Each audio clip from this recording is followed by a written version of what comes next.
Alright, so now I'm starting to record, okay? And so I'm going to swap over to my camera here. Alright, and so this is where I go. Hello everybody, welcome to the new Pottery Demon video today. Today I'm going to just begin by wedging up the clay that we're going to be using. I'm doing the traditional ram's head wedge for here. You can see how it kind of has this ram's head look to it. Looks like a ram's head. That's why they call it ram's head wedging. Then next we got spiral wedging. It kind of looks like a conch shell. There we go. And you don't really need to wedge the things too much when it's straight out of the bag because they already take a lot of those air bubbles out. Usually I do this just so I can get some of the clay gets a little bit, if you feel this, it's a little bit harder than if you feel in here, then the stuff in there is a little bit softer. That's so funny. I'm here with my mom today.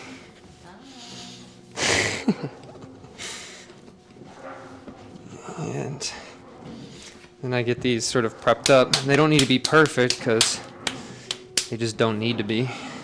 You can do a lot of wedging on the wheel.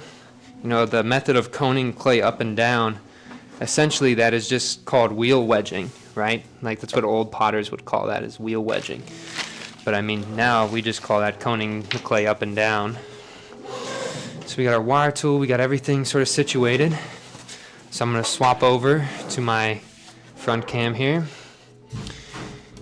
And today, we got everything kind of prepped for us, so I don't need to get water, which is kind of nice. And I get this clay rounded off on the bottom, so it has like a point, and so then it hits that point first and then splays outward. And that just makes it so you don't get any air trapped underneath of your clay. I'm taking all the dry bits off. You don't really have to do this, but in my mind, I'm thinking to myself, you know, I don't really want to have a different clay body. You know, if I had a white clay body, I wouldn't want a darker clay body to be on the bottom. But for what I'm doing here, it doesn't really matter too much. You know, so I'm getting that wet, and then I'm sort of pushing this down, and I want to seal that. A lot of people will let that sort of not be sealed, and then they'll start throwing, and then their clay all of a sudden, it gets right off center, it falls off the wheel head, right? And so part of that beginning phase, and you saw me sort of getting that clay pumped downward, is you just want it to be really stuck to that wheel. And we're doing that same thing. I was telling my mom earlier, I was like, you know, my right hand here that's the wall, right? And then my left hand, like this is like the bird of prey, right? It's this falcon. And this is the wall. It goes right up to that bottom and then swoops up that wall, right? And that's all it's doing, is not too much is happening on that bottom part here. You know, some people, they'll get it really tall. You don't really need to do that, right? And they think it just kind of looks like fancy. You'll see all like the TikTok guys, they'll do like the fancy stuff and get it like pretty tall. And then they'll do like the, right? And so they're trying to kind of be fancy about their wedging here. I got another ad. Let's see what we got today for the ads. Live here. Airbnb maybe. I don't know, some vacation. Get paid. Look at that. It's kind of fun. I don't know, at the beginning I really hated like when those advertisements would pop up, but now I think it's kind of like a silly thing. So I'm going to my head cam here, and so I'm starting to make the hole in the middle, and you can see it's not perfectly centered. That's totally okay, because a lot of centering happens through your poles. You know, I'm Captain Hook here. My fingertips are the thing that's cutting through the clay. You don't want to push the clay. Imagine the clay is like layers of a cake or something, right? And you just want to be working on that one bottom layer. You don't want to move the whole cake because that's a lot of weight that you have to push. If you just cut through that bottom part of that cake, the clay is going to want to move outward a lot easier, right? And I'm sort of compressing this bottom down. You don't really need to, especially on these pots I'm making, but it's just a good habit. And then I'm going to slow my wheel down and do like a spiral thing here. And I get a nice little spiral there. I'm going to go to claw grip. You know, somebody said it's kind of like a Happy Llama situation, and I thought that was kind of funny. One of the kids that I was teaching taught me that. But it's just a claw grip pull, and then again, I'm just taking that up And I'm trying to make a volcano shape, and you might be thinking like, no, you're trying to make a cylinder, why are you making this volcano shape, right? Well, you want it wider because what you'll do is you end up taking that hill on the outside here, you're pushing that in, and then you're slowly carrying each sort of that hill into the pot and upwards, and that's what's giving you your height. If you do it the other way, a lot of times people start it like way too thick on the top, and it's really difficult to pull your clay up, and it gets too weak on the bottom, and then you end up twisting your clay right off the wheel. And so when I do it this way, it allows it to taper off and be a little bit more controllable while I'm keeping that weight on that bottom nice and thick. And I'll slowly take that in every time, and I'll get that height in. I'll switch over to my main cam so you guys can get a better look.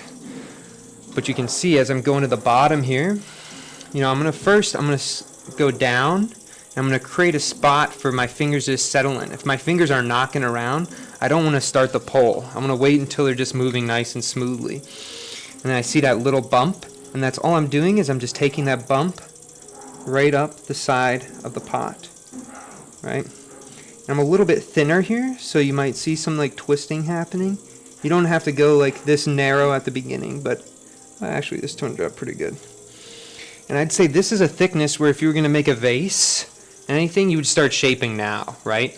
But I'm not going for shape right now. Like, all my goal is I just want to get it as tall as I can. So a little bit of inconsistency somewhere, it doesn't really matter as long as I have that height that I'm looking for. Again, going to that bottom, and you can see how we took that simple volcano shape, and all of a sudden we've changed it to this nice tall cylinder. And also, you know, what are we doing when we're drinking tea?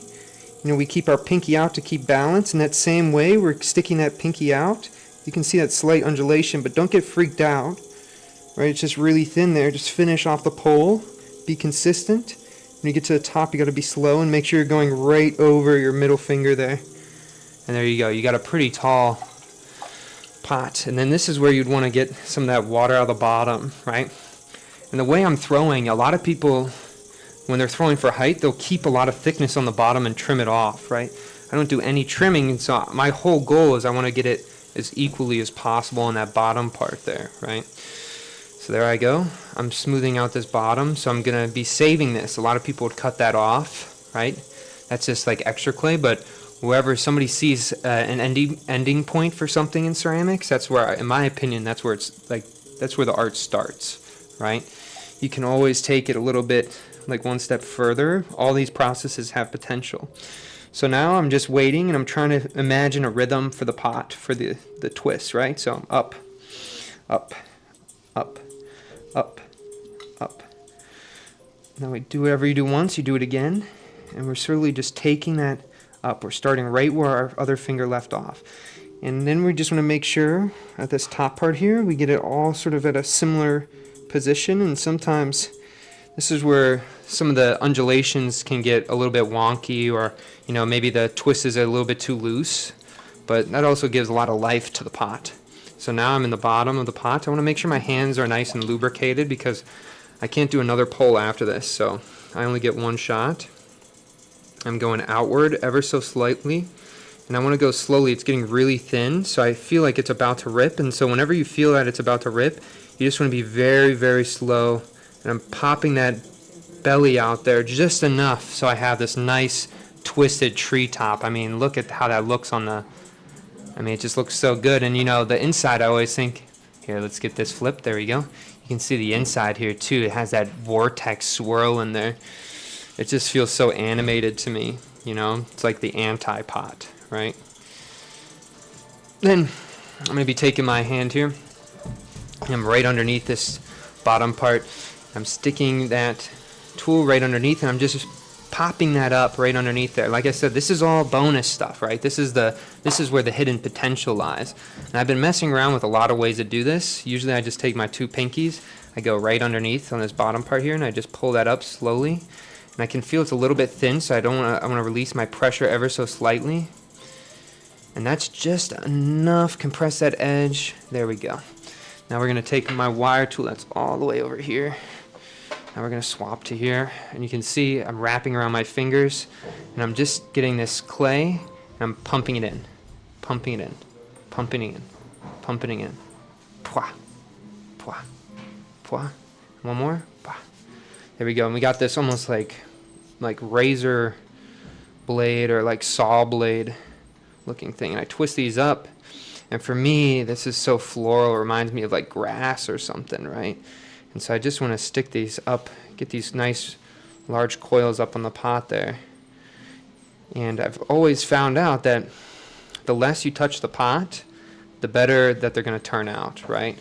And usually I'll just kick these in. It makes it a little bit more intentional, right? And so it's all about how can you make these like loose things feel a little bit more intentional and purposeful, right? And I like to try to finish the pot as much as I can before it's even off the wheel here. And so clean off that edge. There's pot number 1. Here we go, guys. And so if you look on the screen there, it's really nice. Great. Okay, we'll set that over there. It's tilting on one side a little bit, so we might get a fissure or a rip. You can already see some of it. But we just let it go. Once it's off the wheel, whatever happens, you know, that's kind of the cool part about it. Sometimes I'll go to sleep and then I'll wake up the next day and then like 2 of the pots completely collapsed, right? And so it's interesting that the time that water has on the surface can also start altering the form. It's kind of like a really interesting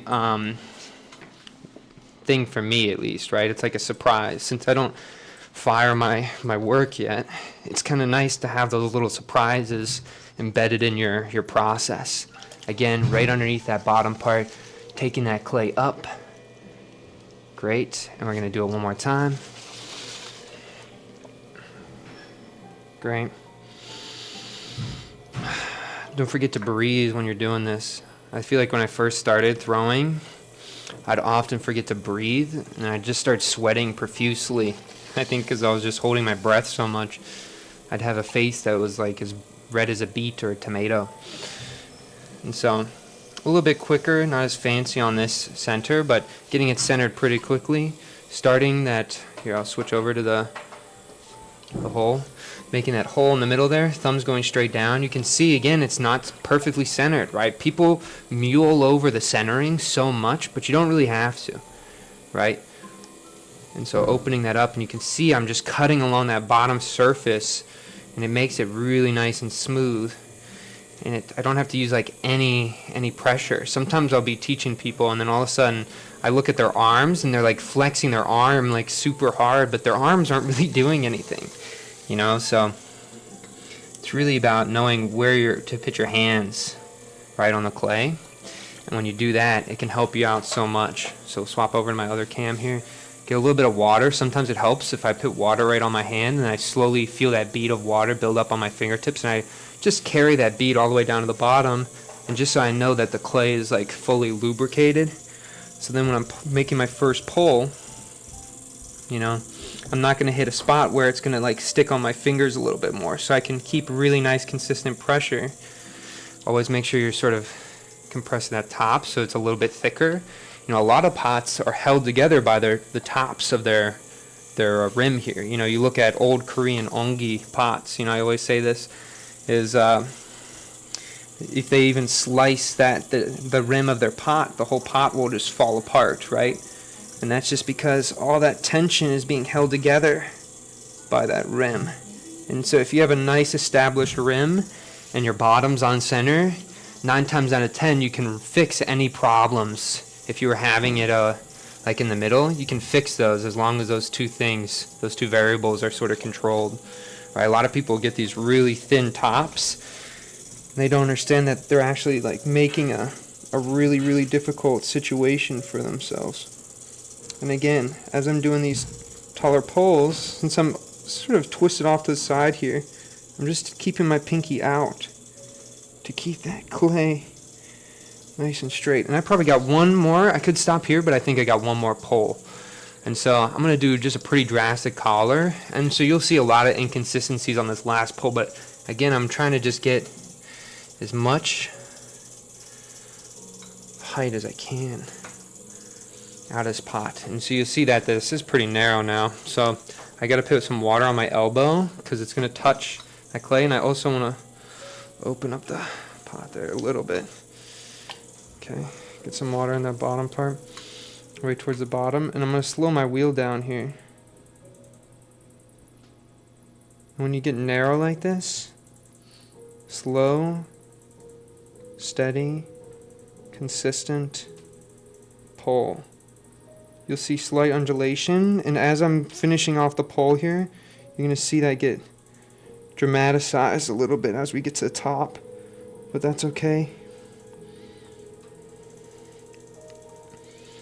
As long as we are nice and tense, we'll start flaring this top out a little bit, and so that will help us later on, so we don't have to do as much work. And in the bottom here, and all these little undulations, right? This is where a lot of people would just take a wooden rib and smooth that all out, right? But I think there's a voice in those throwing lines, and I like to just emphasize it rather than get rid of it. So here we go. At the bottom, we're going to start 1, 2, 3, 4, 5. 1, 2, 3, 4, 5. This one's going to be a little bit more twisted, I think. I'm looking at this rim. They all look pretty good. And so I'm not going to go as crazy on this top, and I'm going to be a little bit more slow. I'm going to start splitting my fingers out a little bit wider earlier, but you can see how it just wants to twist on itself. And now you see it's sort of taking us, so we're going to follow that ever so slightly. And we're going to stop. And if it's going to fall here, that's okay. Because what you can do, sometimes you could, if it dried like that, it would be cool, right? And so you can force it to do that, but you can just twist it with your hands a little bit, force that spiral, and whenever you want to set it down, just sort of push it down a little bit, and you can set that down pretty straight. And now you got this freaking pot that doesn't even look like it was made on Earth. You know, it looks like it's the opposite of what a vessel should be. There we go. Do that same thing, twist it. The tighter you go, the easier it's going to stick on there. And I also shouldn't go as fast. But it really changes the way that I view pottery when I look at this, right? You know, a lot of potters, you know, they either try to lay into the idea of function, or they try to dismiss function by, like, you know, poking holes in it and stuff. But I also think function is not just something that's usable. A function can be a rhythm or a pattern in which you throw that can create a form, right? A function of something can generate a form, right? That can be the function in of itself, right? And so that's sort of what I lean into whenever I'm making my pots. And again, I'm just kicking up that bottom edge. And it's kind of cool because since we went so tall with that first one, we can have a pretty wound tight body here, and it still is, you know, medium small size of a pot, right? And that's really nice. And then this is another one, you know, I just want to make sure I'm not going too quick. That's going to throw that bottom off, or that top off, and tilt again. I just want to make sure I would be able to catch it. And, you know, this is a fun thing I've been doing. I've been poking my finger up and then pushing down. Up, down, up, down, up, down, up, down, up, down, up, down, up, down, up, down. And then what you do is you flip each one of these up, right? And it creates these really interesting looking floral shapes that I just feel like are so nice and loose. But as you saw in the other one there, right? The other one is a little bit more like tight and sharp with those things. This is like a softer way to sort of get some like almost petal shaped forms that are also pretty loose. You know, one of the sides I messed up my rhythm a little bit, so one of the sides has like a double bump, but I think that stuff is kind of nice too, right? You know, the sculpture, like what's the power of sculpture is that you have the whole round of the object that can change, right? That's really the beauty of sculpture, where like two-dimensional work, it's pretty set in stone. There's this image of sculpture, it's like a marble sculpture of like Hercules, and he's holding this like shot put ball right behind his back, right? And it's a historical sculpture, right? There we go. There's this sculpture of Hercules holding the shot put behind it, and the whole entire image, or how you perceive this the sculpture changes as you turn and go around it, right? So sometimes it's nice if you leave a little bit of a surprise for a viewer in your work, right? Like you already today, there's like an article saying most people don't even spend like 5 seconds with your work in a museum, right? Well, you know, if they spend more than 5 seconds looking at your work and then you leave them a little surprise, right, for sticking around, it's kind of a nice gesture to give somebody who's looking at your work, right? Just lets them know that you care about their viewership, which is always nice. And again, I'm sort of pumping that down, right? And so I'm already getting it pretty centered, right? And then I'm taking my finger and I'm just sealing that bottom edge again. I'm down and I'm right up, right? The first coning up and down is always the most difficult because the clay is the most off-center it's going to be, right? But that's okay, because once you get that centered, you know, you're always in a really good spot here. You know, a little bit one hand, center that. You know, people always think that you need those 2 hands to center, but realistically, that one hand can do a majority of it, right? Emphasizing that this my right hand here, this is the wall, right? It's not doing anything other than being a supportive little spot for my left hand to push up against. Again, on the bottom, cutting across that bottom there, not pushing the clay. It's carving that bottom out, always with the tips of your finger, not the pad of your finger there. Pushing that down in there, great. Compressing that bottom, and you're feeling some little bubbles, and sometimes if you're firm enough with your fingers, those bubbles get popped. That's kind of nice. Oh, I forgot. I got to show you guys my view here. We're adding this little spiral. Nice. Hand them here. Llama is going to activate. Llama pole. Coning this in again. Getting that volcano, right? Helps out so much. I'm telling you guys, if you're struggling with tall pots, try the volcano out. Right underneath. Always slow towards the bottoms. And then slowly make sure you're tense and carving through that clay to get a nice even rim. You don't want the clay to be pushing your hands, right? If you feel like the clay is moving your hands, then you're doing it wrong, right? Like you want to feel like you're carving, you want it almost to feel like it's a stone block, right? And you're carving through it, right? So imagine like scratching, the pressure of like scratching something on a chalkboard, right? That's really the amount of pressure I'm using on that bottom part. Again, getting that clay up. I'm a little bit thin on the bottom, so I'm a little bit nervous. I'm going to spin out that bottom part, but it looks like it's okay. Well, a little bit. Lost the tension on the top there, and so it skated away from me. Collar below wherever your mess up was, right? If you collar right above it or on it, next pull that you do is just going to re-emphasize it. So always start below it. Again, out. I'm going to use my finger here. I'm just slowly taking this clay up. I'm going to slow down as I get taller.